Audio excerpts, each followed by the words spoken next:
The north is cold and full of whispers. The world looked different from up here. Jon Snow had stood on the wall, 700 feet of ancient ice, the highest fixed point in the Seven Kingdoms, and told himself he understood how small men were. He had been wrong. Standing on the wall, you were still tethered to it. The wall held you. This was different. This was nothing holding him at all. Rhaegal's green and bronze wings spread 40 feet on either side of him, each downstroke pushing a wall of air that Jon felt in his chest, in his jaw, in his back teeth. The north spread beneath them like something from a maester's map. Frozen lakes catching the dying afternoon light, black pine forests running unbroken to the horizon, Winterfell a gray smudge of towers and smoke 200 feet below, smaller than Jon's fist. He had grown up inside those walls. 14 years of gray stone and gray sky and gray everything. From up here it looked like a child's toy. Rhaegal banked east, and Jon shifted his weight the way Daenerys had shown him, hips, not hands. And the dragon felt the adjustment and corrected without resistance. He was not graceful up here. He knew this. He sat the way he sat a horse in battle, practically without ceremony, already thinking about what the ground would look like when it came back up at him. Daenerys rode Drogon the way a person breathes. Jon rode Rhaegal the way a person learns to swim, with the constant, quiet knowledge that the water had not agreed to hold him.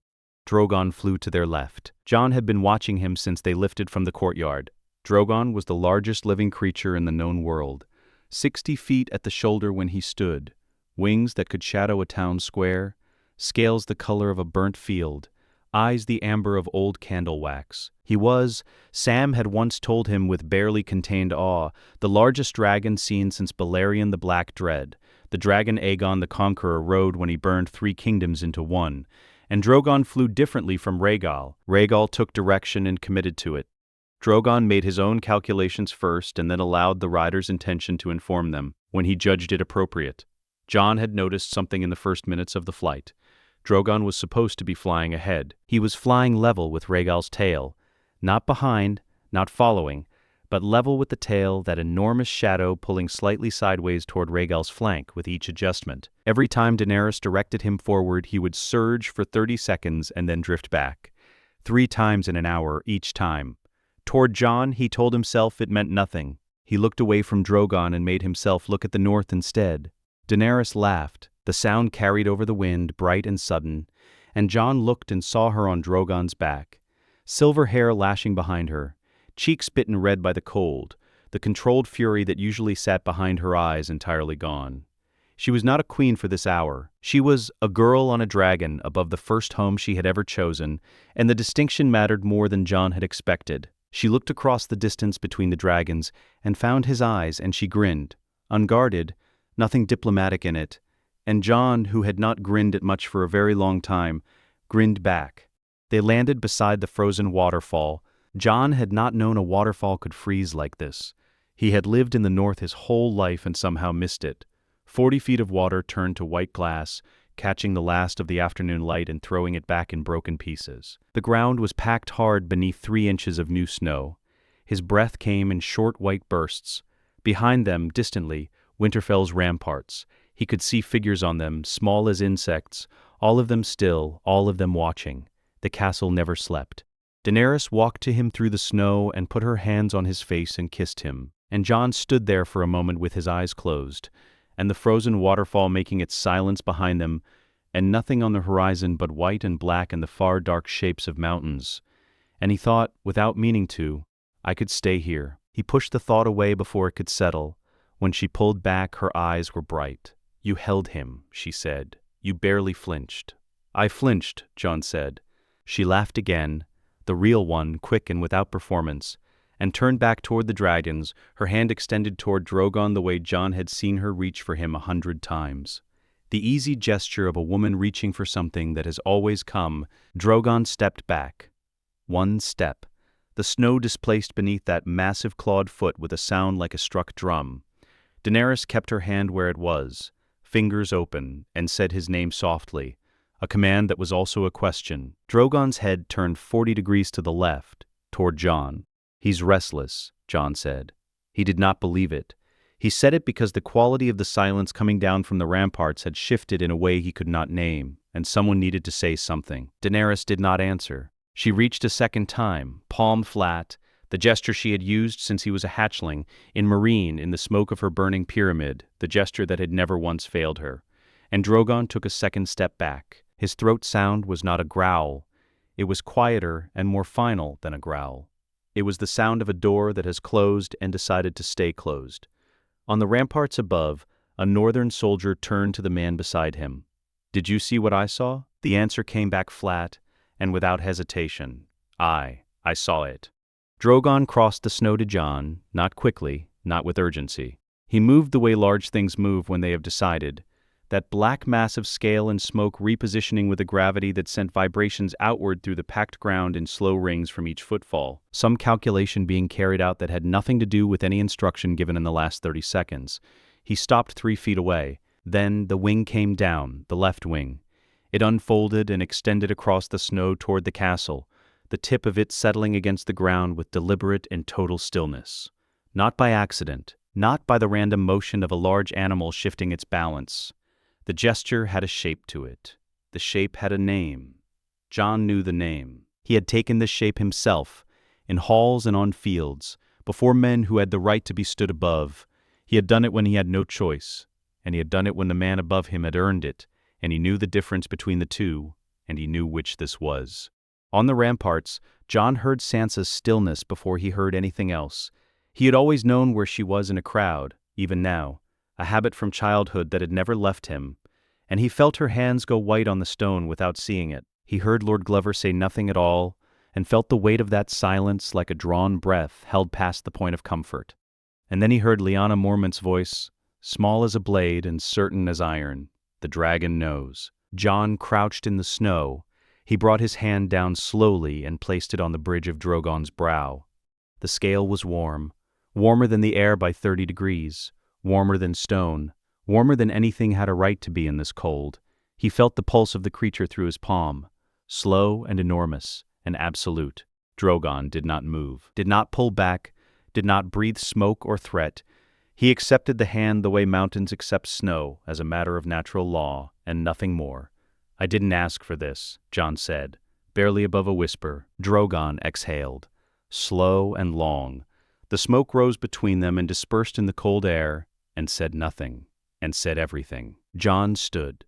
He looked across the snow, across the white ground between the waterfall and the tree line and the shadow of the castle walls, and found Daenerys where she had not moved, her hand still extended toward the place where Drogon had been, her fingers still open, the empty air still there. She was already looking at him. She had been looking at him since the wing came down. What was in her face was not anger, not yet, not tears. It was the expression of someone who has received news too large to process at speed, who has not yet chosen which feeling to reach for first.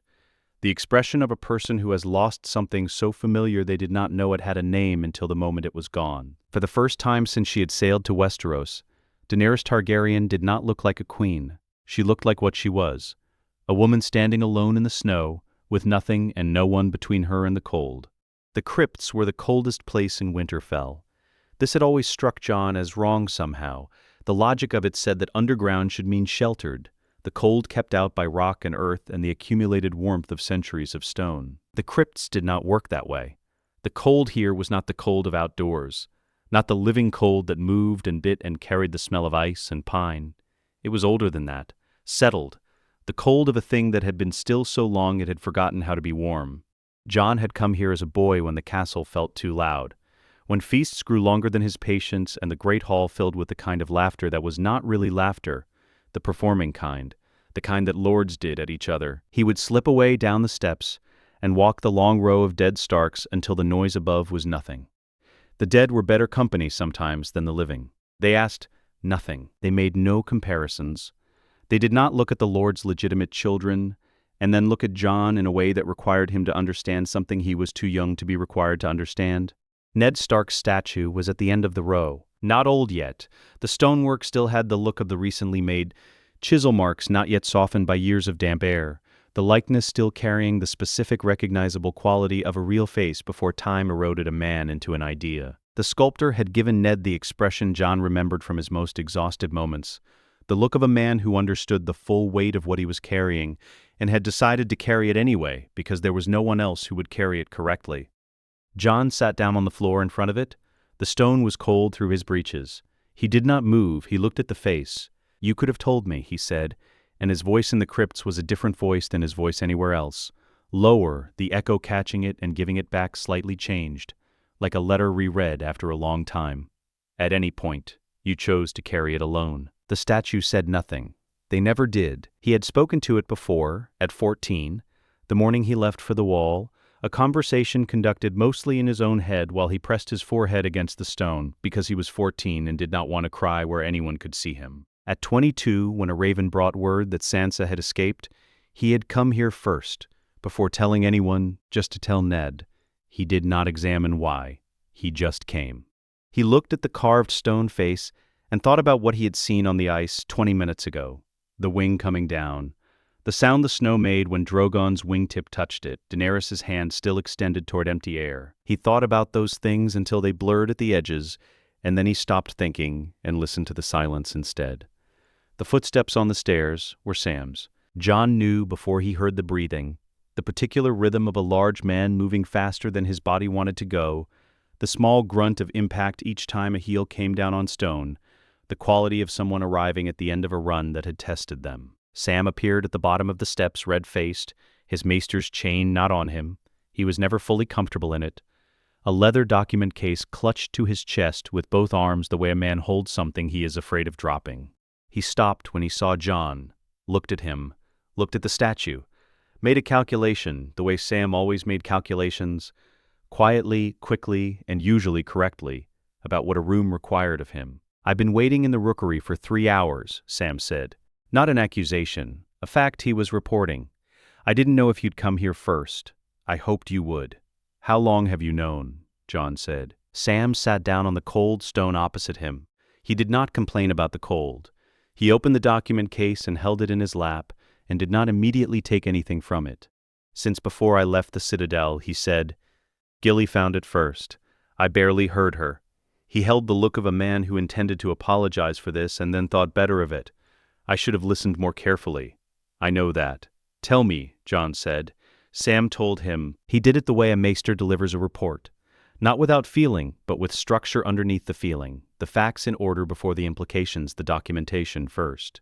He had trained for this, even if he had never finished the training. High Septon Maynard's private registry, Old Town Citadel, Third Archive, restricted collection, the ledger that recorded not merely the public ceremonies but the private ones, the ones performed quietly with witnesses sworn to silence in circumstances requiring discretion. He named the High Septon. He named the date, 10 months before the end of Robert's Rebellion. He named the location, Dorne, in a tower that no longer existed, in a place the maps no longer marked. He named the woman who had stood across from Rhaegar Targaryen before, a Septon who was probably already afraid. Jon said nothing for a long time. "Bran saw it," Sam said, more quietly. "All of it. The Tower of Joy, the room at the top. Lyanna," he hesitated. "What she said to Ned at the end. What she made him promise. And the name she gave the child before she couldn't give him anything else." Sam looked at the case in his lap and then looked up. "Your name, Jon. Your real name." Jon looked at Ned's statue. He thought, "You named me Jon." And then he thought, "She named me first." "Say it," he said. "Aegon," Sam said. "Aegon Targaryen. 6th of that name if you count all of them." The words came out careful and deliberate, like a man reading aloud in a language he was still learning to trust. Jon said it once, not loudly. The name left him as if testing whether the air would hold it, whether the crypts would take it or give it back. The crypts gave it back. He did not say it again. He sat with it in the silence. The name and the cold and the sound of Sam breathing and Ned Stark's carved face above him, holding the expression that had meant carry it for as long as Jon could remember. "He never lied to me," Jon said. "I used to think, when I was young, I thought the secret must have been a kind of lie. But he never said it. He just never told me the truth. There's a difference." A pause. "I've done the same thing, more times than I can count." "That's not a comfort," Sam said. "No," Jon agreed, "it isn't." Sam opened the case and drew out a single folded document. The copy he had made in Old Town, his own handwriting in the margins where he had added verification, the chain of evidence laid out as clearly as he could make it. He held it out. Jon looked at it for a moment before taking it. The parchment was thin and the ink was Sam's. Dense, slightly cramped, the letters of a man whose thoughts moved faster than his hand. Jon read it once, folded it, set it on his knee. "The dragon didn't choose you because of some prophecy," Sam said. His voice had steadied. He had been afraid of this conversation for weeks, and the fear was giving way now to something that felt closer to certainty. Not because of ancient magic that no one can explain. It chose you because of what you are. The blood doesn't lie, Jon. It never lied. We just weren't reading it. "She is my queen," Jon said. Flat, not a protest. A fact he was holding on to with both hands. Sam was quiet for a long moment, long enough that the silence shaped itself into something in the room between them. "She is your aunt," he said gently, the gentleness of a man who understood that the accurate thing and the kind thing were the same thing here, regardless of how little they felt like it. Jon did not answer that. He thought about a woman standing in snow with her hand extended toward empty air. He thought about the expression he had seen for 3 seconds before she controlled it, and how there was no version of this conversation, no careful ordering of truths, that would make the impact of it less than what it was. He thought about his father, who had carried the specific weight for 15 years and brought it with him to a headsman's block on a false king's order, and said nothing, and died with it still inside him. He thought about what it meant that the blood that made Rhaegar Targaryen believe he could change the world with a crown of winter roses ran through him alongside the blood of Winterfell. He looked up at Ned's face. He said, "You should have told me." The cold in the crypts did not change. The statues of the dead did not move. The stone went on holding its centuries of silence the way stone always had, indifferent, permanent, offering nothing and asking nothing in return. But for the first time in the crypts of Winterfell, Jon Snow felt what it meant to stand at the end of a line of kings. He did not want it. That was the thing Sam had not said and did not need to say. It was already in the room, plain as the torchlight. That was precisely why it was his. Davos Seaworth had been in 7 battles before this one. He had been at the Blackwater when the wildfire took the river and his son burned with it, had felt the heat of that green fire from 50 yards, and understood in the same second that he was alive and that living was going to require explanation. He had been at the wall when Stannis' cavalry crested the ridge above the wildling camp, and the trumpets went, and 20,000 men who had thought themselves safe learned they were not. He had fought pirates in the Stormlands waters as a young man, before Stannis, before any of this, when he was still a smuggler with black-painted oars, and the only wars he understood were the kind fought in the dark with knives. 7 battles. Different wars. Different masters. The same fundamental arithmetic. 2 forces, a field, and the question of which side would run first. He stood on Winterfell's eastern rampart in the hour before dawn, and understood that this did not fit the arithmetic. The dead did not run. Jon's briefing had lasted 11 minutes. Davos had timed it from the courtyard below, watching Jon draw lines in the frozen dirt with a stick, while Grey Worm and Sir Brienne and the Free Folk commanders stood around him in the torchlight. The lines were tactical, simple even.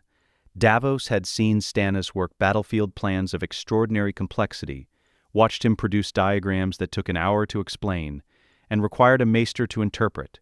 And the plans had always been brilliant and always required the enemy to cooperate with them. Jon's plan had 4 parts. He had described all 4 in the time it took to smoke a pipe.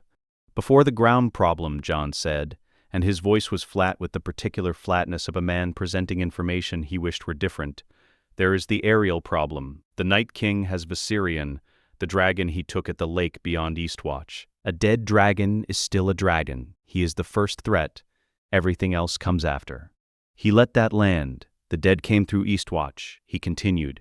"The eastern section of the wall is gone. There is no retreat north. This field is all we have." One of the Free Folk captains, a woman who had never learned to ask questions softly, said, "And if the Night King's dragon takes yours? Then the ground plan is all you have," Jon said. "So know it better than your own name." The second part of the plan, the White Walkers commanded the Whites. Remove the commanders, the Whites beneath them collapsed.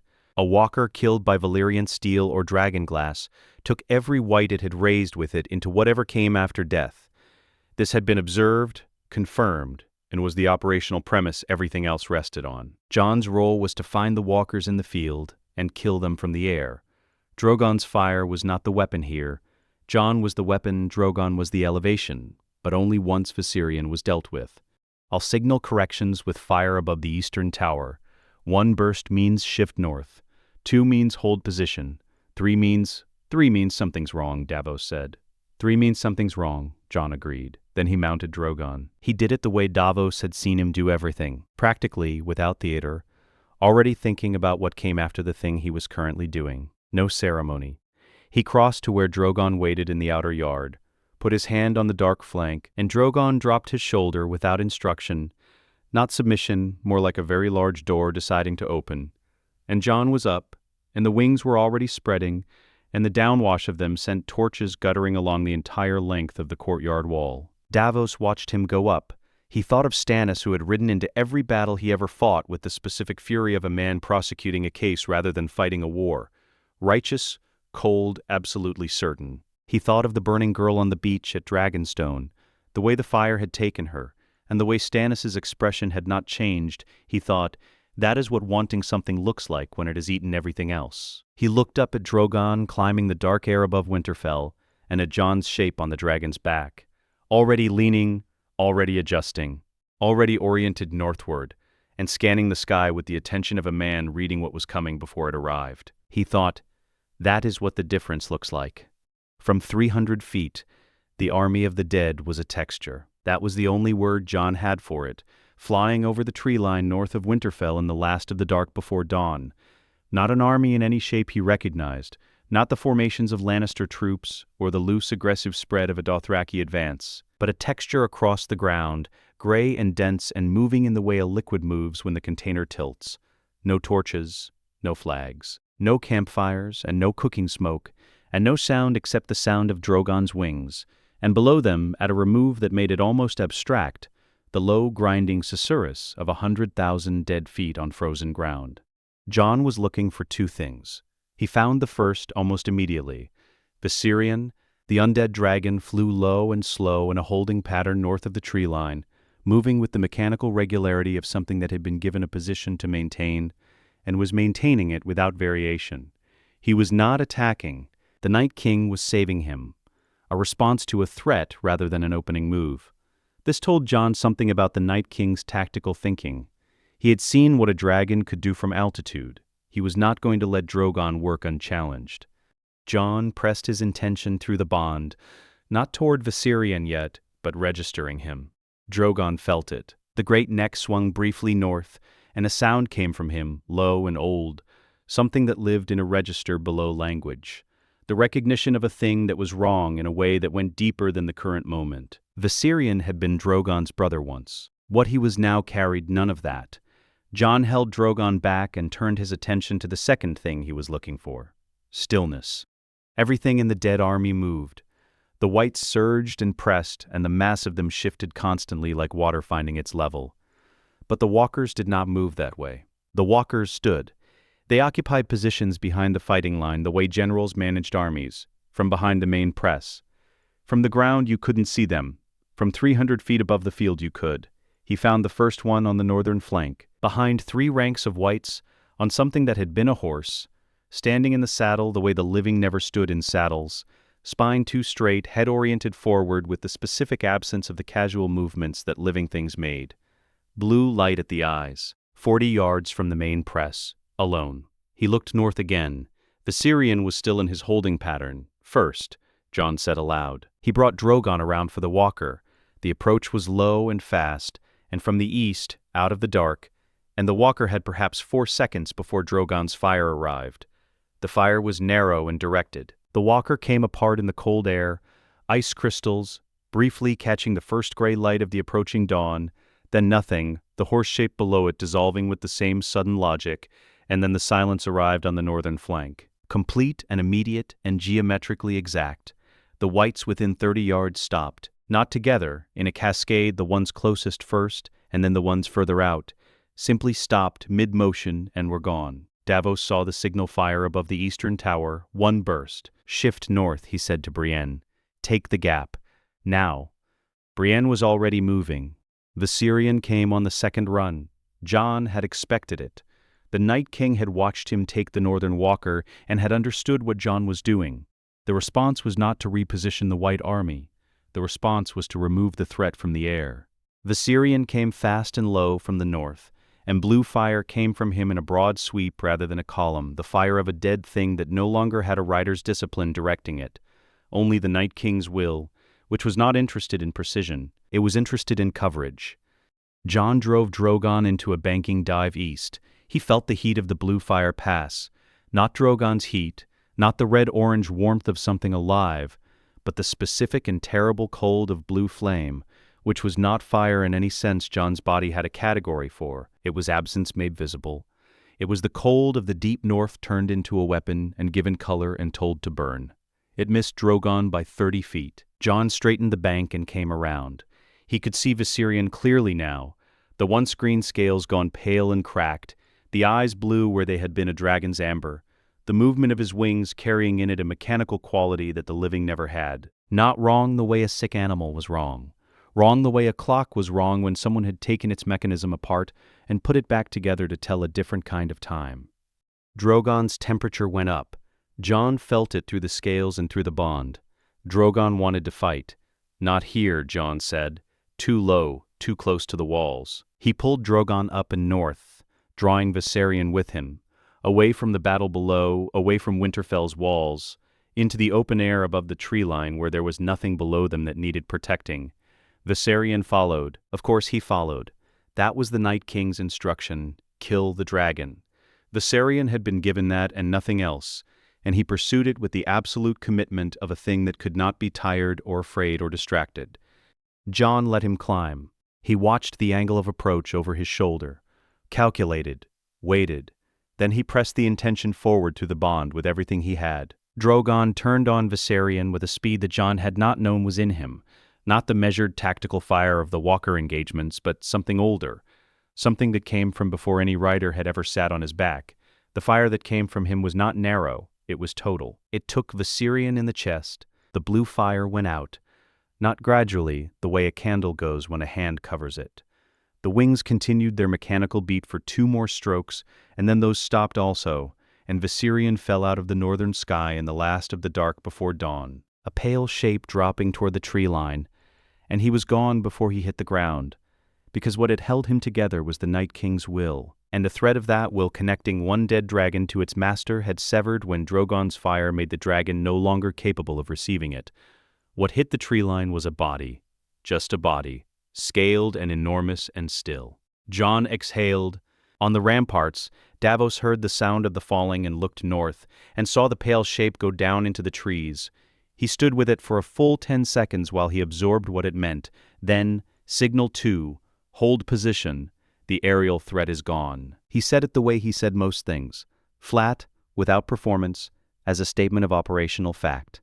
And then he said it again to the man beside him because the man beside him needed to hear it twice. Jon came back to the Walker line, 2 more generals in the next hour. The eastern flank. The cascade collapses came as before, silent pockets appearing in the gray press of the dead, the ground forces exploiting them, Brienne and Jaime holding the breach, Pod moving through the gap. The plan was working. Daenerys came from the west.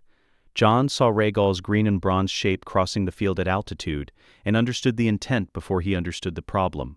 She had been holding position above the eastern wall as he had asked, and she had seen the flanks collapse, and she had made the natural conclusion that the moment had arrived to push the advantage at scale. The logic was correct, the execution was not.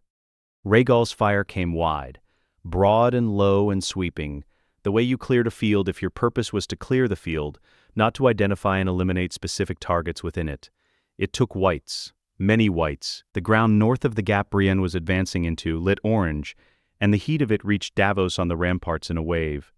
And the western flank, from which both dragon riders had moved, went unwatched. Jon felt it before he could articulate it. Drogon swung him wide in a banking turn that Jon had not consciously requested, and below him, 400 yards west, the whites were pressing the section of wall that had been under Rhaegal's cover. The section had 8 men on it, and a gate that was not the main gate and had been built in a quieter century.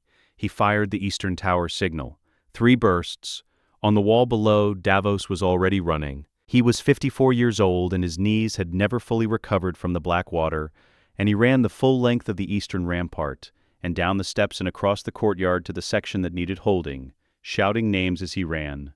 Tollet, Pipar, anyone with a crossbow. And the world was noise and cold and the smell of dead things and the smell of Drogon's fire somewhere above him like a second sky. Rhaegal pulled off the western approach. Daenerys had received the signal. Jon watched her correct, Rhaegal banking hard, pulling back above the eastern wall, the fire stopping, and the western section was visible again, and Jon brought Drogon around to cover the gate while the ground forces moved up. The gap held. He came down in the third hour. Drogon landed in the outer yard, and Jon dismounted before the wings had fully settled, and he was already moving toward Sansa and Grey Worm, who had set up a field command station at the base of the East Tower, with maps and runners, and a signal system that was working better than anything comparable Jon had seen in the field. His legs were wrong. The muscles in his thighs had spent 3 hours gripping a dragon's flanks and had opinions about this, and he took water without asking for it from the boy who appeared with it, and listened to Sansa's report, and corrected 2 positions based on it, and was back on Drogon in 4 minutes. 3 White Walker generals. Gone from the northern and eastern flanks, the dead army was restructuring, pulling in, losing coherence in the affected sectors, the texture of it changing from directed advance to something more like flooding, seeking paths of least resistance rather than prosecuting a plan. Viserion was down in the northern trees where Drogon had sent him an hour before dawn. The sky belonged to them. The Night King had not appeared. Not yet. Davos watched Jon go back up. He stood in the courtyard with his hands on his knees, breathing, feeling the specific complaint of his back and his knees and his age, and he watched the great dark shape of Drogon climb back into the lightening sky with the man on his back already looking down, already scanning. Gods, Davos said. To no one. He straightened up. He looked back at the field. It works. Dawn came the color of a held breath. Not gold. Not the particular clean gold that Jon associated with dawn over open ground when the sky was clear and the world had decided to be generous. This dawn came gray at the edges and gray at the center, and pushed itself across the horizon with the specific reluctant quality of light entering a room where it is not confident of its welcome. The northern sky was empty. Viserion was down in the trees where Drogon had sent him in the last hour of the dark, a pale shape that had hit the tree line and stopped moving, and would not move again. Because the will that had animated him was still present in the field below, but the thread between that will and that body had been cut. The Night King still lived, but he had no wings left to lend him.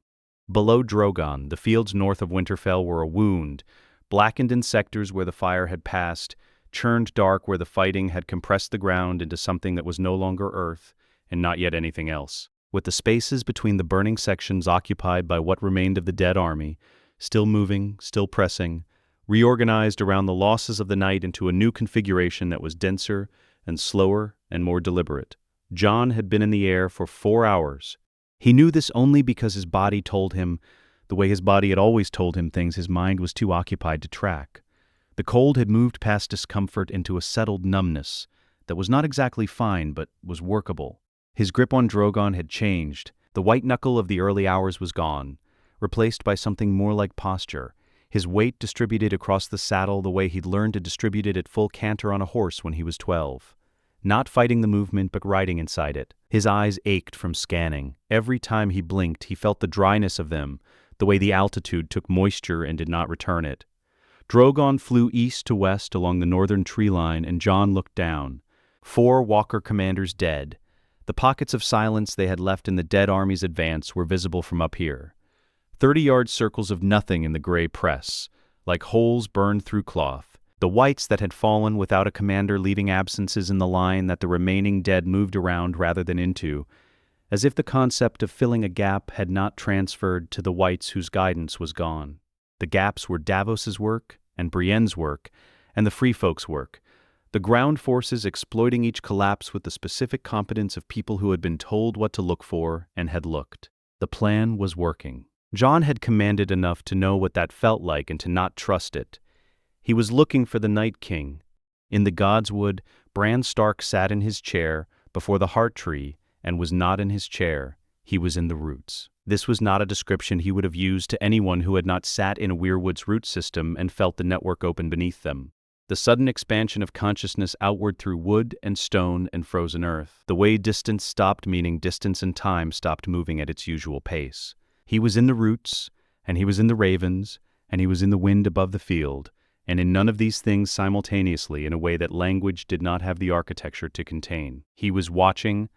He had been watching since before the battle started. The Night King was at the northern edge of the field, not advancing, standing in the tree-lined shadow with the stillness of something that had no biological pressure to move, no cold, no fatigue, no hunger, watching the field the way a man watches a fire he has set and knows will eventually consume everything it has been given to consume. 6 White Walker commanders flanked him, 3 left, 3 right, on horses that moved only when he moved, and breathed only in the technical sense that their chests rose and fell with whatever mechanism kept them upright. He stood on a dead horse of his own, watching. His eyes were blue, not the pale blue of ice or the bright blue of summer sky. The blue of absence, the specific color a thing becomes when everything that gave it color has been taken away, and what remains is the light that has nowhere else to go. The loss of Viserion had not moved his expression. Jon had half expected it to. What moved instead was his position. The Night King had stepped from the deep shadow of the trees into the field's edge, the first time all night he had moved forward rather than held. The loss of his dragon had not broken his plan. It had changed it. He was not retreating. He was coming to the field himself. Bran found the thread of the weirwood network that ran through the godswood and north under the field and into the roots of a dead oak at the tree line's edge. 20 yards from where the Night King stood, and through the dead oak he watched. He could not speak through the network. Not precisely. What he could do was push pressure through the root system the way water pushes through stone over time. He could make Jon feel something without Jon knowing it was Bran who made him feel it. He had done this 3 times already in the night. A nudge that felt like instinct, like the soldier's reflex that makes a man duck before he consciously sees what he's ducking from. The first nudge had moved Jon 6 degrees to the east, before a walker's ice lance arrived at the space he'd been. Jon had corrected automatically, attributed it to Drogon. Bran watched the Night King's right hand. He watched the fingers close around something that was not yet visible but was being summoned. The cold condensing around the palm, frost forming on the arm as the temperature dropped a local 2 degrees, which was how the lances arrived. Not carried, made. He watched it take shape. He pushed through the roots, hard. Jon felt it like a flinch that arrived before the stimulus. Drogon banked left, not at Jon's conscious instruction, a sharp, hard banking left that compressed Jon's chest against the saddle and filled his vision briefly with nothing but black wing and gray sky. And beneath them, moving through the air where Drogon had been, the lance. Jon felt the cold of it even at the distance it missed by. A yard, perhaps less. Felt the temperature of the thing as a separate event from the cold of the altitude, a specific and directed cold, the cold of deliberate malice rather than weather. He heard Drogon's reaction to it. Not fear, which dragons apparently did not carry in any recognizable form, but a sound that was very old and very low, like something massive shifting its opinion of what was in this airspace. Jon brought Drogon around and looked down. He saw the Night King for the first time clearly. He had expected something vast, something commensurate with what it had taken to reach this moment, the ranging beyond the wall, the cave, the lake beyond Eastwatch where the dead had surrounded them. The moment the lance had taken Viserion from the sky, and everything had changed in ways that could not be unchanged. He had expected something that looked like what it was. What it was looked like a man. Tall, yes. Old in the way ice is old. Not aged, not weathered, but made long ago and unchanged since its making. He stood at the field's edge on a dead horse with his 6 commanders, and he looked up at Drogon, and his expression was the expression of a person who has encountered a problem they find interesting and intend to solve. He raised his hand again. Jon pressed his intention forward through the bond, and Drogon was already moving east, wide east, the long curving route that would bring them around the Night King's north, cutting between the tree line and the wall's southern face, closing the gap behind him while the ground forces pressed from Winterfell's direction. The pincer, the gap closing from both ends. He had explained this to Davos with a stick in the dirt. The dead don't need a route of retreat, but the Night King does. He's the only thing in the field that thinks. Give him nowhere to think toward. The Night King watched Drogon go east and turned to watch Drogon go east and did not see what was coming from the south. Arya moved through the dead the way wind moves through a gap in stone. Jon had not seen her position herself. He had told the ground commanders 3 hours ago where the white density was lowest, and how it would change as the flanks collapsed, and she had heard him and said nothing and apparently filed it. She was below him now, 40 feet, the cat's paw blade in her hand and the whites thinned around the Godswood's southern approach, exactly as the collapses had thinned them. She had 20 yards of open ground. He watched her cross it. She had no audience. There was no one near enough to witness and no one above except Jon, who was watching from the only angle that let him see all of it. The girl crossing the snow, the Night King turning at something he sensed behind him the way old predators sense approach. Turning, and then her hand was switching the blade and the Night King's eyes registered. Nothing. He came apart. Not violently. Not with the drama that a person expects from the end of something that is felt eternal. He came apart the way ice comes apart when the temperature changes. A shift in the internal logic of the structure, the thing that had held it together no longer holding it, and the crystals describing his outline for one moment in the cold air before dispersing. The silence arrived in the field below like something heavy dropped from a height. Jon heard it from 300 feet, the sound of 100,000 dead things stopping, all at once. Not cascading this time. Not the localized collapse of a single walker's command, but everything simultaneously as if a single instruction had been revoked, that all of them had been following without variation since the moment they were raised. He watched the texture of the field change, the gray pressing mass of it going still in the same second everywhere he could see, from the tree line to Winterfell's walls to the eastern edge of his vision. Still, inert, already beginning to look like what they were. Dead bodies, just dead bodies, in the snow. Drogon circled.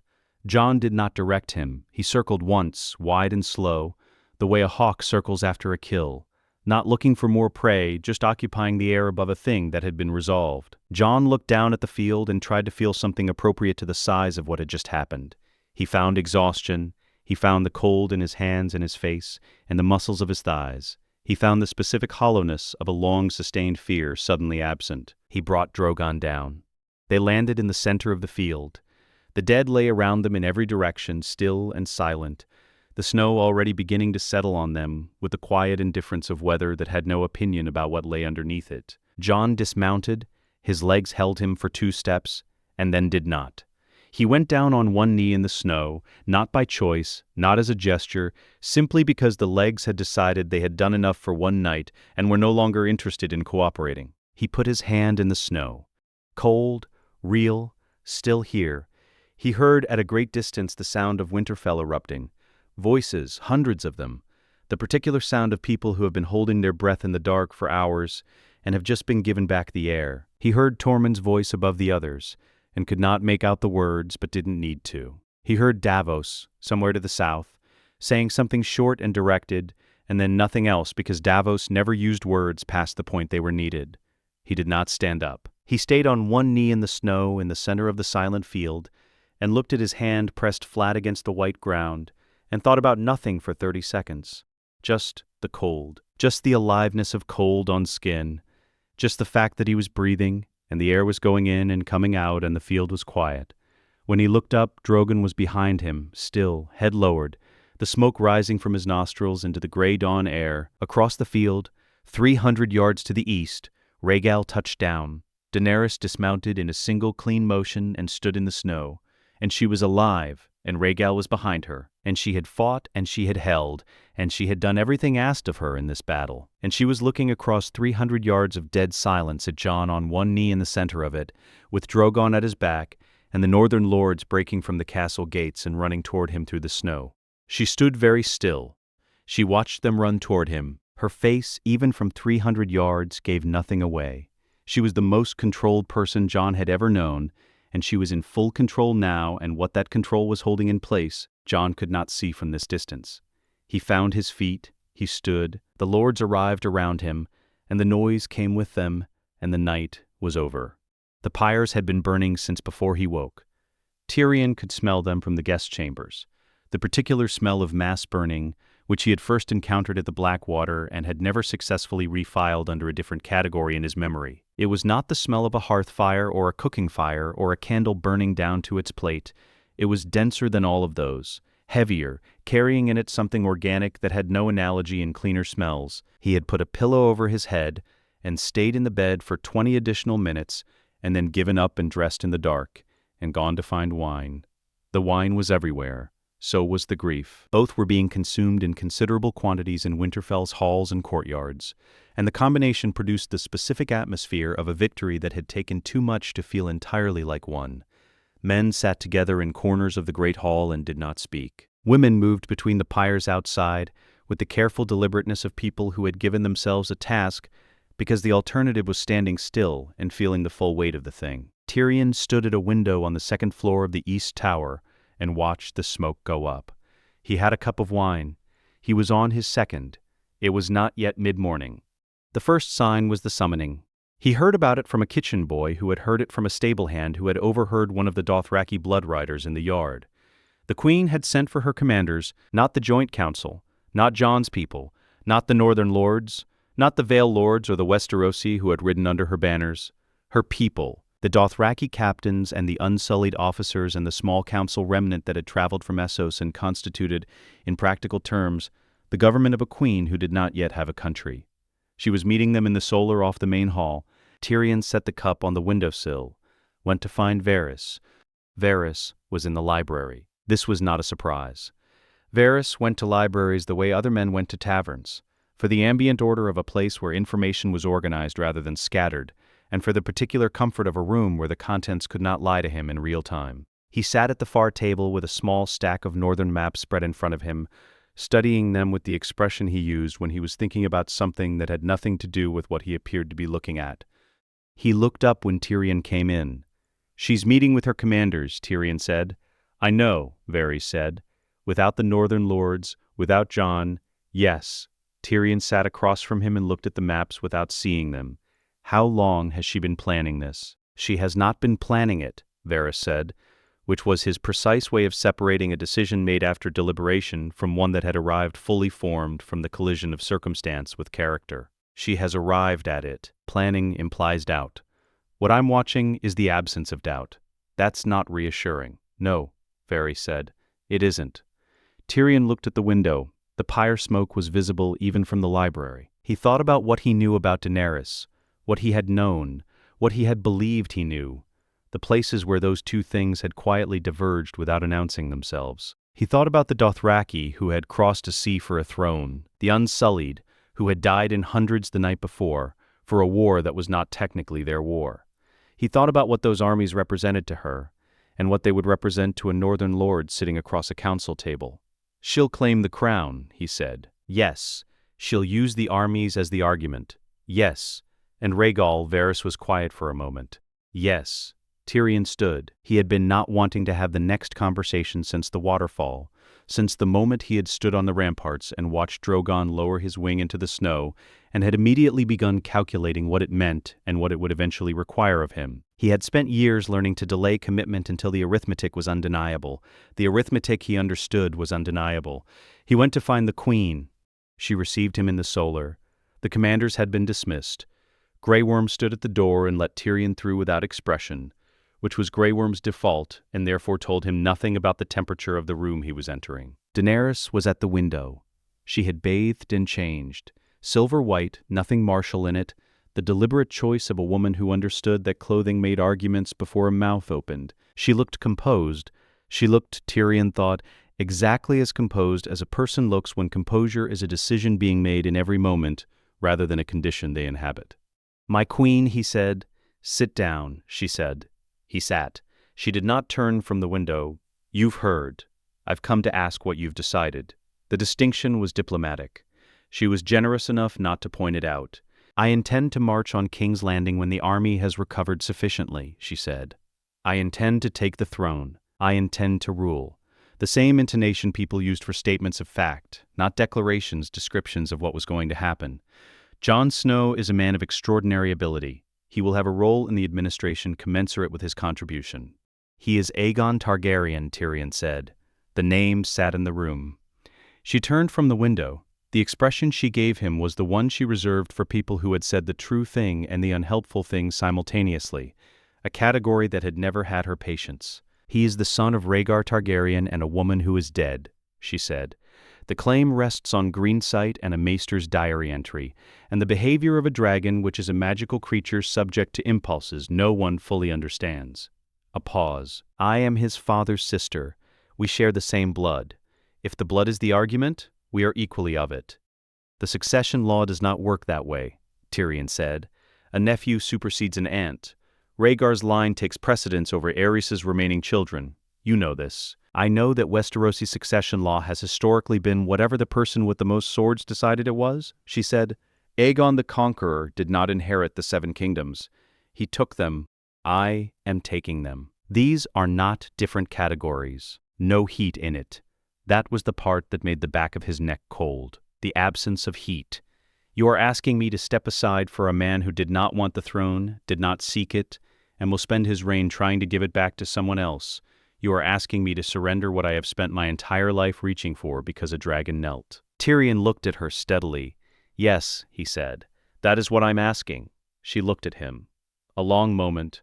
The fire in the small grate, the smoke from the pyres on the horizon behind her through the glass. You have served me well, she said, which was not the beginning of a reassurance. I have tried to, Tyrion said. I'm trying now. Then serve me in this. Find me a way through the northern lords, find me an argument that holds. And here her voice did not change, did not rise, did not acquire any of the qualities that would mark it as a threat in the technical sense of the word, which was precisely what made it a threat in every practical sense. Or we will proceed without their blessing and discover that it was not needed. Tyrion sat with that. He heard, underneath the civil language of it, the thing it was covering. He had heard this before, in different rooms from different people who believed themselves necessary. The specific shape of bend, or I will no longer require your bending. He stood. He bowed. He left. Varys was in the corridor. He had not been there when Tyrion went in. He was there now, hands folded in his sleeves, expression carrying the look of a man who had heard enough through a closed door to not require the rest. Well, he said. She is not her father yet, Tyrion said. Varys was quiet. 1 beat, 2. No, Varys said. But she is approaching him from the same direction. Neither of them said anything after that. There was nothing to say after that. Jon was in the yard with Ghost. He was running the direwolf through signals he did not need to run him through, which was what Jon did when he needed something to do with his hands while his mind was elsewhere. Tyrion stood at the gate and watched for a moment. Ghost was the size of a small horse and the color of fresh snow, and he watched Jon's hand movements with the total attention of a creature that had decided to cooperate rather than been trained to, which Tyrion had always thought was a meaningful distinction. He crossed the yard. She is going to march south, Tyrion said when he was close enough. With or without the north, she has the armies.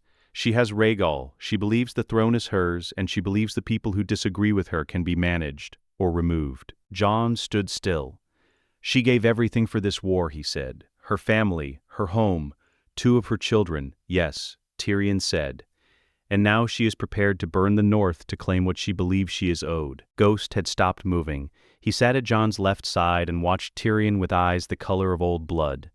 Jon's hand found the top of the direwolf's head without looking for it, the gesture of a man reaching for something that had always been where his hand expected it. He did not look at Tyrion. Then I have to stop her, he said. Not fury, not the performed resolution of a man announcing his purpose. The words arrive the way words arrive when the speaker has been turning them over for hours and has finally found the only arrangement that said what needed to be said. Flat and quiet, and carrying in them the weight of a man who understands the full cost of what he is saying and has decided to pay it anyway.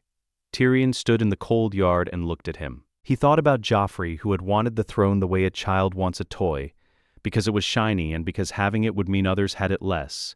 He thought about his father, who had wanted it as proof, which was perhaps the most dangerous reason of all. He thought about every sovereign he had served and what they had looked like in the moment the crown came into reach. He looked at Jon Snow standing in the mud of the Winterfell yard with his hand in his direwolf's fur, looking as if someone had handed him a debt he had not agreed to carry. He thought, "It has to be you." He did not say it. Jon would not have wanted to hear it. And besides, the dragon had already said it. Tyrion had simply been slow, as he was with most things that cost him something, to accept that it had been right. The morning they left Winterfell, it snowed. Not the kind that made the world disappear. Small, persistent flakes that settled on everything and softened all edges, that made the gray stone of the gate arch look briefly like something that had been forgiven. Sansa stood in the arch in gray wool and watched the column move. Jon came to her on foot, leaving Drogon in the outer yard. "How long?" she said. "I don't know," he said, which meant he did know, and the answer was long enough that saying it would not help either of them. She looked at the column. 10,000 people moving south, the banners of the northern lords at the front, Mormont and Glover and Serwyn, the free folk behind them in no formation a military textbook would recognize, but covering ground with an efficiency that had always surprised people who had never watched them move. The sound of it was enormous, even in the snow. "Don't be like the boys in the songs," Sansa said. She did not look at him. "Come home." Jon said, "Watch the eastern approach. Tormund's people will argue about wall versus gate assignment. Give them the argument, you'll win it." She looked at him then. "I know," she said. He went back to Drogon, and he did not look back. He had learned early enough in his life that looking back at things he was leaving had never helped him leave them.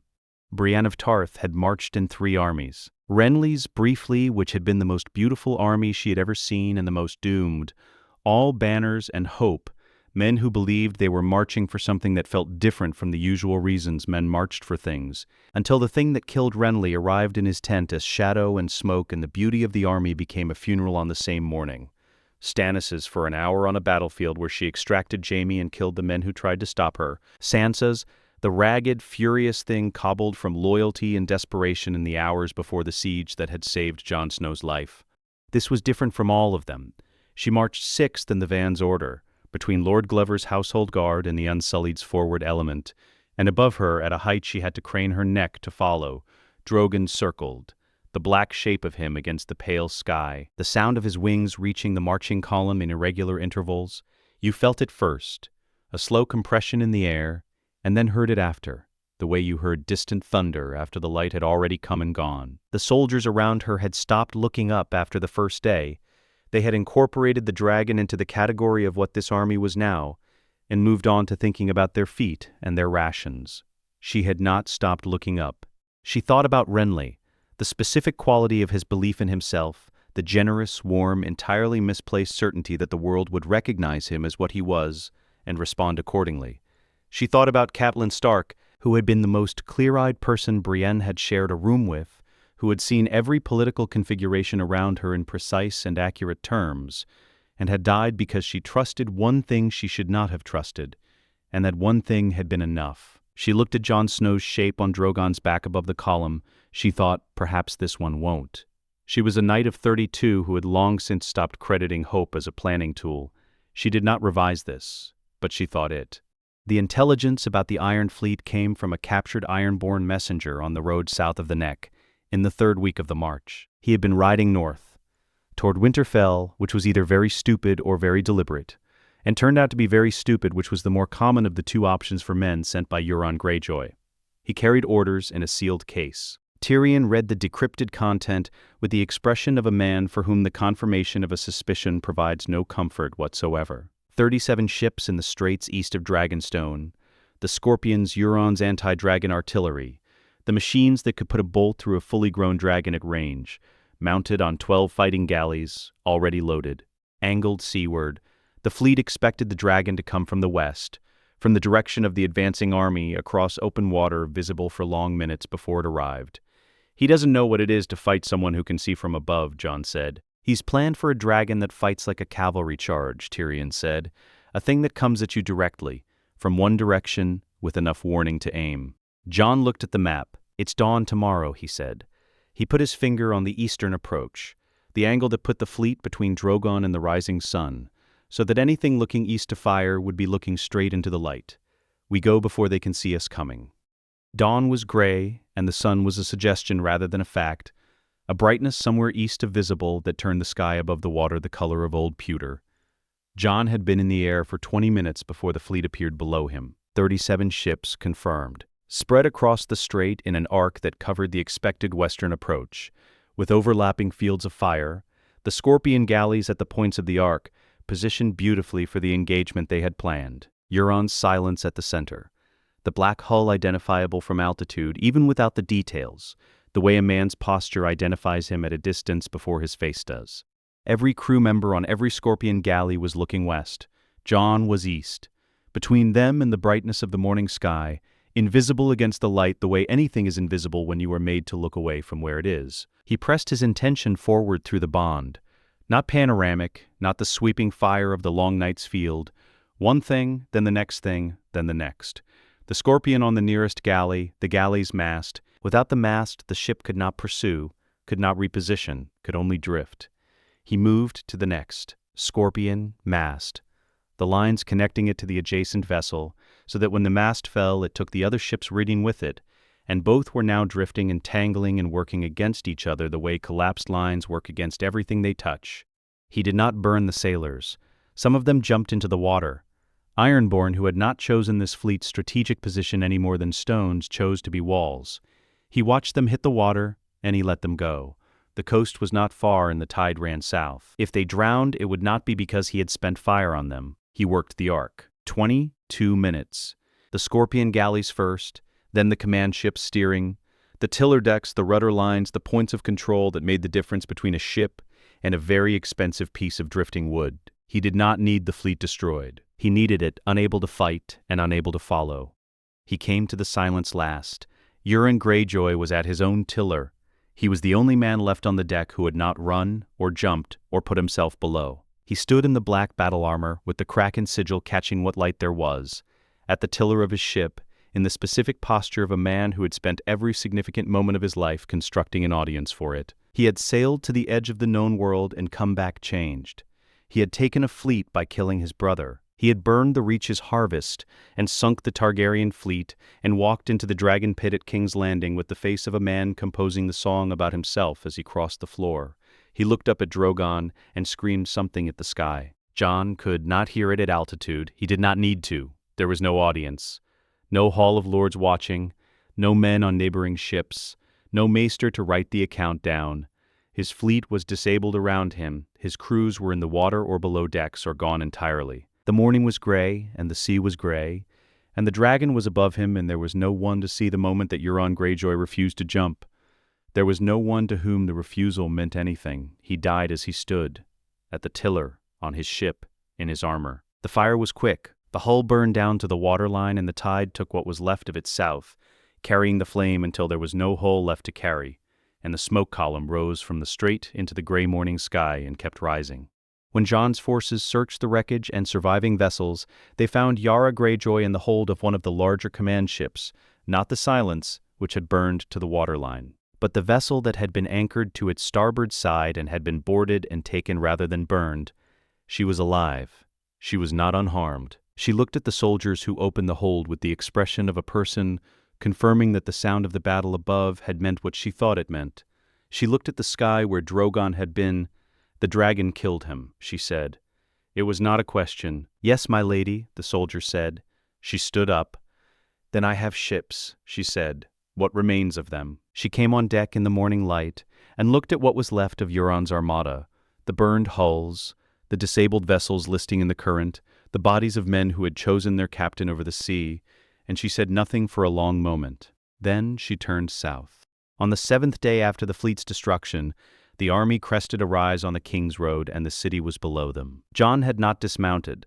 He sat Drogon at a hover above the ridgeline while the columns stacked up behind him, and every man who reached the rise stopped, the way people stop when they see something large enough to override the instruction to keep moving. King's Landing spread below in the morning light, the harbor wall, the docks, the mass of the city, the red keep above everything on its hill with its towers catching the dawn, the way things built for permanence catch light differently from things built for use. He looked at it. He had spent years being told this was what men wanted. He had watched men die for proximity to it, for the idea of it, the idea that the chair inside those walls was worth any price the acquiring asked. He looked at it and found no pull in himself toward it, none of the hunger the songs promised a man would feel when he first saw the seat of his inheritance. He felt the weight of it. Drogon circled once, slow, the turn carrying Jon's sightline from the harbor to the high hill and back, and the city moved below him the way cities move when you look at them from a dragon's height, and they cannot look back. Brienne of Tarth reached the ridgeline. She stood her horse at the edge of the rise and looked at the city below, and then looked up at Drogon circling above it with Jon's shape steady on the dragon's back. She thought of Renly one last time, the green fields below Storm's End, where he had ridden out laughing in his armor, the day she had first understood what it felt like to serve someone worth the cost. She thought he was the right kind of person, and the world was not ready for it. She looked at Jon Snow above King's Landing. She thought, perhaps the world is readier now. Jon pressed Drogon south. Below him, the column began to move. The herald rode under a white flag. Jon watched him go from a rise on the King's Road a quarter-mile north of the gate, a man named Edric, a Vale knight who had volunteered with the specific calm of someone who understood the risk and had decided the understanding was enough. He rode at a walk. The white flag was a strip of linen tied to his lance, and it moved in the morning wind off the harbor, and Jon watched it diminish as the distance grew, until it was a pale flicker against the brown stone of the city gate, and then it was inside the gate and gone. He had written the terms himself. Tyrion had offered to write them, had in fact produced a draft within 20 minutes of the army making camp, which told Jon the draft had been written sometime before the offer to write it. He had read it. He had put it down and written his own in a stable hand that would have embarrassed Samwell, and used words that would have embarrassed Tyrion, and meant exactly what they said. Surrender, Cersei Lannister. Open the gates. The people of King's Landing were not his enemy and would not be treated as one. He had signed it with the name the crypts had given back to him and that he had not used again since, and that still felt like a borrowed coat. Aegon Targaryen. Drogon circled above the city, not threatening, not low, at altitude, visible, a black shape against the morning gray, audible at intervals when the wind turned. Present, the way a fact is present when you have been told it and cannot unknow it and must decide what to do while carrying it. The wait was 40 minutes. The herald came back at a gallop. He came back without the white flag. He came back alone, where he had ridden down with 2 of Jon's outriders behind him, and when Jon saw the outriders were not with him, he knew. He kept his face still and waited for the man to reach him and tell him what he already knew. She sent it back. Edric said he was breathing hard, not from the ride but from the specific controlled effort of a man holding himself together, the flag. And he stopped. She sent the outriders back, my lord, their heads, on the flagpole above the gate. Jon looked at the gate. The flagpole was visible at this distance. Something dark at the top of it that the morning light did not improve. He was quiet for a long moment. Drogon above him made the slow compression of air that meant a turn. He felt it in his chest. He felt also the heat sense that he had developed over the course of the long night. Drogon's temperature readable at a distance. The way you read a fire's intensity from across a room. Drogon was running hot. Drogon had opinions about what should happen to that gate. Jon turned to Grey Worm. Eastern Scorpion Tower first, he said, then the harbor wall artillery, then the Golden Company's forward camp, the tents, the siege equipment, not the men in the field who have already put their hands up. A pause, nothing else. Grey Worm looked at the city, looked at Jon, nothing else. He said, the first strike took the eastern tower at the waterline of its Scorpion Mount. The machine itself came down in pieces across the wall walk below. Iron and oak and the mechanisms that made it function. 40 years of a craftsman's understanding about angles and tension, and the trajectory of large bolts, reduced in 3 seconds to material. The soldiers who had been at it had been watching the dragon overhead for an hour. None of them were at it when it burned. The harbor wall artillery went next. The Golden Company's camp outside the southern gate, the tents, the supply wagons, the Scorpion battery they had positioned against a cavalry advance that had never been cavalry, went in a sequence of precise strikes that took 7 minutes and left the field outside the south gate empty of everything except the men who had dropped their weapons and walked north with their hands visible, which was the largest sustained surrender Jon had seen since the Fist of the First Men, and nothing like it in character. He held Drogon back from the streets. He felt what it cost, not in any external struggle, not in a visible contest between himself and the dragon, but in the bond's particular quality of heat and pressure. Drogon reading the field below with the intelligence of something that had flown above burning cities before, and knew what they looked like from altitude and was prepared to produce that look again if the direction came. The direction did not come. Jon kept his intention forward and specific, and the heat stayed where it was, contained, controlled, a fire in a hearth rather than a fire in the open, and Drogon flew the pattern Jon asked for without forcing the issue. In the streets below, nothing burned. The bells started in the Guildhall district, not the city's central bell, not the great bell of the Sept of Baelor, which was rubble on Visenya's hill from Cersei's wildfire, and which Jon thought about now, briefly, with the specific cold recognition of what that bell's silence cost and who had paid for it. The Guildhall bells, the market bells, small bells in small towers that marked the quarter hour for merchants who needed to know when their contracts ran out. Someone in the Guildhall district had decided that a thing was over, and had put their hands to the rope, and the sound had traveled. The gate to the city opened 40 minutes later, not the main gate. A postern on the eastern wall, the kind of gate that existed for exactly this kind of moment, the moment when a city understood that the official position of its lord was no longer the position the city could sustain. It opened from the inside. The men who opened it were not soldiers. They were ordinary men with the ordinary clothes of ordinary lives who had decided that whatever Cersei Lannister's plan had been, they were not prepared to be the cost of it. Jon rode through it on foot. He had left Drogon on the slope outside the walls. The dragon circled overhead, audible through the streets. The sound of him reaching the narrow lanes between the buildings in that slow compression that Jon had learned to identify the way you learn to identify a specific person's footstep in a corridor.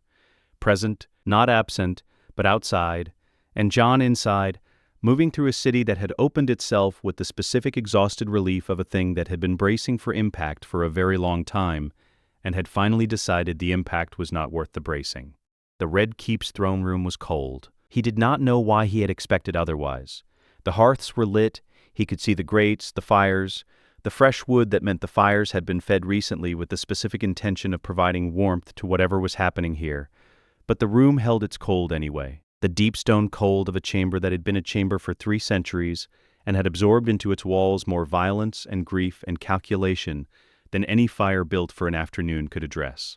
Cersei Lannister was on the Iron Throne. She was not performing. That was the first thing he understood. He had prepared himself for performance, for the version of Cersei that he had heard described in council rooms and ravens, the woman who controlled rooms the way certain people controlled fires. Entirely and with full awareness of what was burning, the woman on the throne was not performing. She was simply there, in the red and gold, with her hands on the chair's arms and her spine against the back of it. And she looked at Jon Snow walking through the doors of her throne room with the expression of a person examining a thing they have never seen before and have no existing category to receive it into. Jaime stood to her right. Jon had not expected Jaime. He did not know what he had expected. Flight, perhaps, or the absence of Jaime from any scene involving Cersei's end, because the reports from the north had been ambiguous, and the march had not resolved them. Jaime stood in his gold armor with his golden hand visible, and the right hand, the flesh one, near but not on his sword hilt. Jon stopped 10 feet from the dais. He looked at Cersei for a long moment. "You know why I'm here," he said. "You're here because a dragon knelt," she said, and that was apparently sufficient.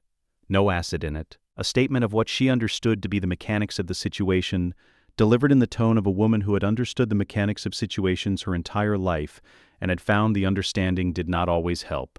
"You're not what I expected." "What did you expect?" "My enemies," she said, "have generally wanted me to know they were winning. They've wanted me to feel it. The expression on their face when they walk through a door has always told me exactly what kind of person I was dealing with." She studied him. "You look like you'd rather be somewhere else." "I would," Jon said. "Then we have something in common." She looked at her hands on the throne's arms. The iron was worn at the grips, 3 centuries of hands, of the pressure of rule, and she touched the worn places with her thumbs in a gesture so small it might have been unconscious. "What happens now?" Jon named it plainly. The Black Cells, a trial, the lords of Westeros sitting in judgment of what she had done and what she had ordered done. The Sept, the wildfire, Ned Stark on the steps of Baelor before a crowd she had managed. He did not raise his voice. He did not elaborate. He named the things the way you name a debt, specifically without embellishment, because the embellishment would have been an insult to the reality of what the things were. She listened. When he was done, she said, "My children are dead." "Yes," Jon said. "I know." Silence. The fire. The cold underneath it. Then Jaime moved. He took 1 step to the side. 1 step away from the dais, away from her, away from the position he had been holding since Jon walked through the doors. His hand never touched his sword. His eyes, when Jon looked at them, were carrying something that had been there a long time and had cost him a long time's worth of carrying. He looked at his sister. She looked at him. It was a long look. Jon did not know what was in it and understood he was not supposed to. What came through from the outside was the quality of a conversation that had been ongoing for 40 years and had arrived at its last exchange and was conducting that exchange without words, because words had long since become insufficient for the material. Cersei looked away first. She came down the steps of the dais at the careful pace of a woman who would not allow her legs to be uncertain even now, and she stopped at the bottom and looked at Jon one more time. "The throne is cold," she said. "I hope you find it as instructive as I did." She walked to the doors. The Unsullied who had followed Jon through the city flanked her without touching her. She did not look at them. At the door she stopped. She did not turn. "Jaime," she said. "Cersei," he said. A beat. Just the sound of the fires and the city's bells, distant now, still ringing. She walked through the doors and they closed behind her.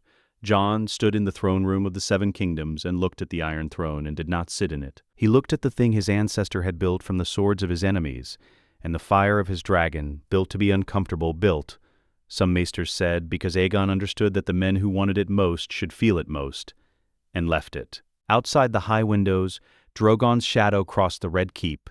Jaime Lannister stood in the empty throne room and did not sheath his sword because he had never drawn it. "The Night's Watch," Jon said. "There's a wall that needs men who understand what stands behind it, now that the dead have been put back." Jaime looked at the doors his sister had gone through. "Yes," he said, "the word of a man who understands that what he is being offered is mercy from someone who did not have to offer it." All right. He found the gardens before dawn, not because he had looked for them. He had been walking since the 3rd hour of the night, when the room the Red Keep steward had prepared for him proved to be a room that expected sleep to come as a matter of course, and sleep had its own opinion about that. He had walked the keep's corridors with the aimless deliberateness of a man who needed his legs doing something while his mind did what it was going to do regardless.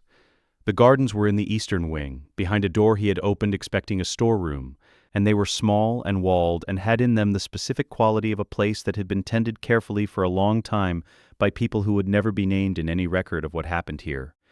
He sat on the stone bench at the far end and looked at the sky. It was the sky above King's Landing, which was not the sky above Winterfell.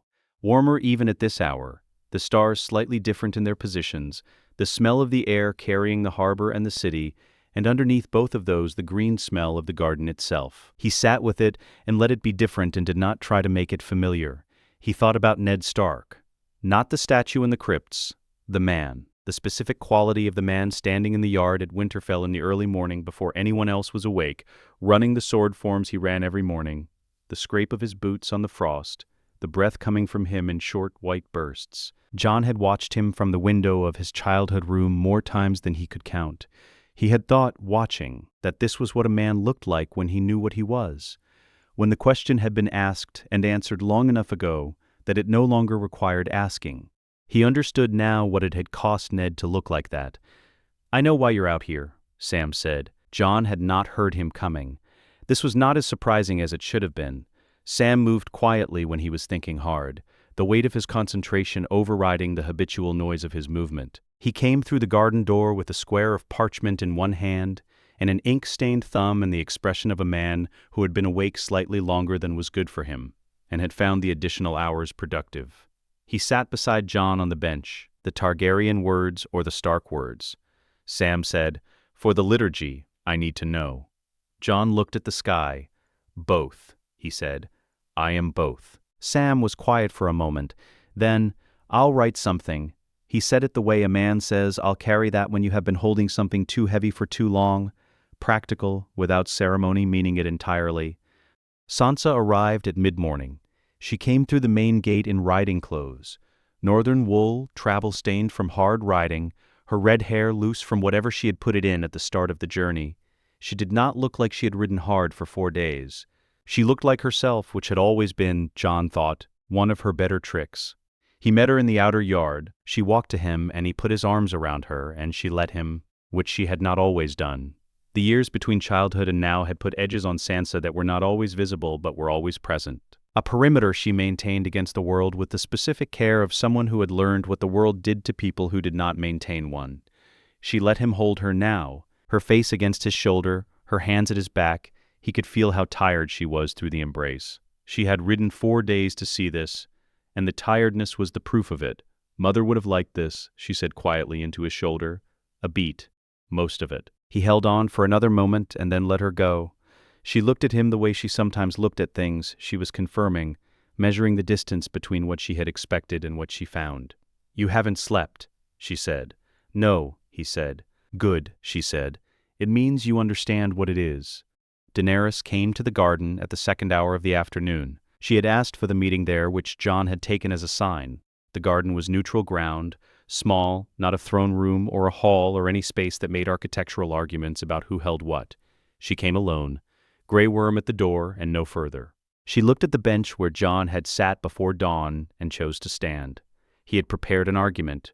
He had prepared several. Tyrion had helped him with the framing, and Varys had helped him with the precedents, and Sam had helped him with the historical examples of partitioned sovereignty and the specific rights that could attach to a seat like Dragonstone independent of the Iron Throne. He had the argument ready. He did not use it.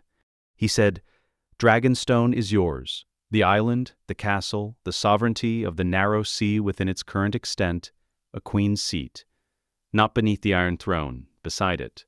Your own domain, your own rule, your own court." He paused. "Rhaegal is yours. He has always been yours in the way that matters." She looked at him for a long time without speaking.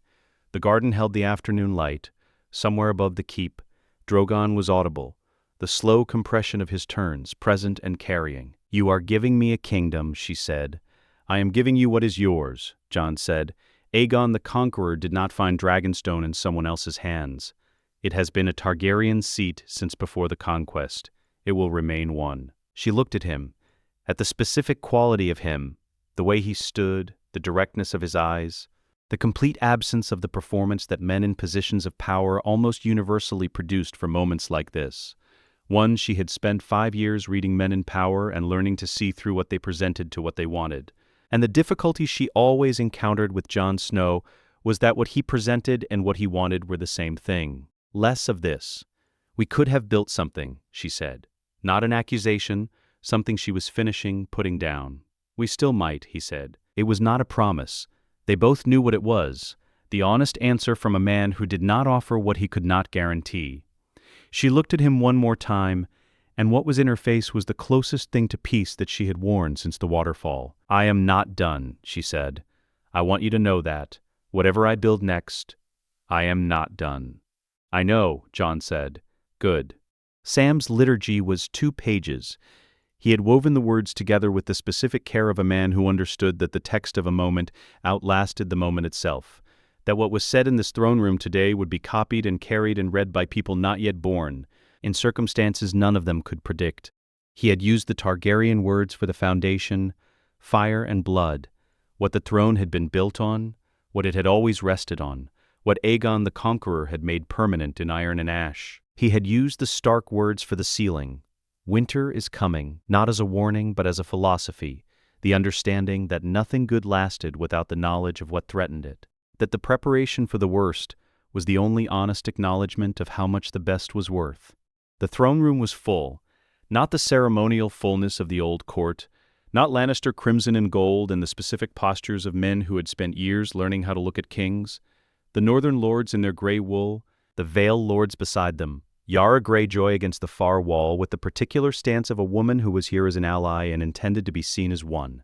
Tyrion near the door, Varys beside him, hands in his sleeves, Davos in the third row with his scarred smuggler's hands clasped in front of him and his eyes slightly wet, which he would later deny. Brienne in her white cloak, Sansa at the front, to the left of the dais. Sam read the words. When he was done, he held out the crown. Jon had not seen it until this moment. He had given the instruction to the smith the army had found working in the steel quarter of the city in the days after the gates opened, a man named Gendry, Lord of Storm's End by Daenerys' decree, who wore the title with the visible discomfort of someone who had spent his life with his hands in fire and iron and had not yet worked out what to do with a lordship. And Gendry had worked for 3 days with weapons surrendered by the dead army, dragon glass and Valyrian steel from broken blades, and what he had made was not large, not ornate, not the elaborate Targaryen crown of old history, a circlet of dark metal set with a single piece of obsidian, sea black, that caught the throne room's light and gave none of it back. Jon looked at it. He thought, "This is what every great man has wanted." He thought, "Every great man was wrong." Sam placed it on his head. It was cold, heavier than it looked. He would feel the weight of it for an hour after it was removed, the ghost pressure of it in the muscle of his neck, the way the body remembers what has rested on it. The room did not erupt. There was no great noise, not the overwhelming acclamation of the battlefield tent where Robb had been crowned, not the performing joy of a court trained to respond to kingship with appropriate theater. What came from the room was quieter than that, a collective exhale, the sound of a room that has been holding something in and has been given permission to put it down. The realm has been at war for years. It ends here, in a man who did not want this, holding it anyway because someone had to hold it and he was the person the dragon said it should be. The throne room doors opened and Drogon's sound came in from outside, the slow turn above the keep, the familiar compression of the air. He did not come inside. The throne room was the domain of law and men. The sky was his. He was there regardless. The feast was in the great hall. Jon stayed in the throne room. He sat in the iron throne and felt it. Cersei had been right about that much. It was cold, and not in the stone way of the crypts. Not settled cold, but the cold of a thing made for utility rather than comfort. Made specifically to remind whoever sat in it that the sitting was a service, not a reward. The swords of conquered lords pressed against his back through the metalwork in 17 places. He counted them without meaning to. The room emptied, the lords moving toward food and fire, and the particular relief of a meal taken after something large had been decided. Tyrion last among them, pausing at the door. He looked back at Jon in the throne, and his expression did something complicated and brief before he controlled it. "Your Grace," he said, the first time he had used it. He said it with the inflection of a man testing a new key in a lock he's had for years. He went through the door and it closed. Sam lingered longer than the others. He stood with his parchment and his ink-stained thumb and looked at Jon on the throne with an expression that was trying very hard not to be emotional about itself. "Go eat, Sam," Jon said. "Yes," Sam said. "Right." He moved toward the door, then stopped, turned back once, looked at Jon for one more moment with the look of a man who has been present at something he will spend the rest of his life trying to explain correctly. He went through the door. The throne room was empty, quiet, the fires in the grates, the cold coming up through the iron. Outside the high windows, the sky above King's Landing, different from Winterfell's sky beginning to take on the orange of early evening, the sun going down behind the western hills. A sound at the door. Not human footsteps, the soft, enormous padding of something that had walked a very long way to arrive here. Ghost came through the door. He was not supposed to be in the throne room. He was not supposed to be south of the wall. He was not supposed to have followed an army the length of the continent, through battle and siege and whatever else this march had asked of the men who made it. He had done all of these things with the complete indifference of a creature that has decided where it is going and has not asked anyone's permission to go there. He crossed the throne room floor. He put his head on Jon's knee, white fur, warm through the thin cloth of the ceremonial clothes, the amber eyes looking up at him without any of the complexity that the day had required of everything and everyone else. The look of a thing that had found what it was looking for and was done moving. Jon's hand found the top of his head, the white fur between his fingers, solid, real. He sat in the iron throne in the empty throne room with his hand in his direwolf's fur and the fires burning down and the sound of the feast beginning somewhere distant in the halls of the Red Keep, and he held it all. The weight of it, the cold of it, the enormous, unasked-for fact of it. He held it the way Ned Stark had held everything, because there was no one else who would hold it correctly. And the North remembered. Let us know what you'd like to see next.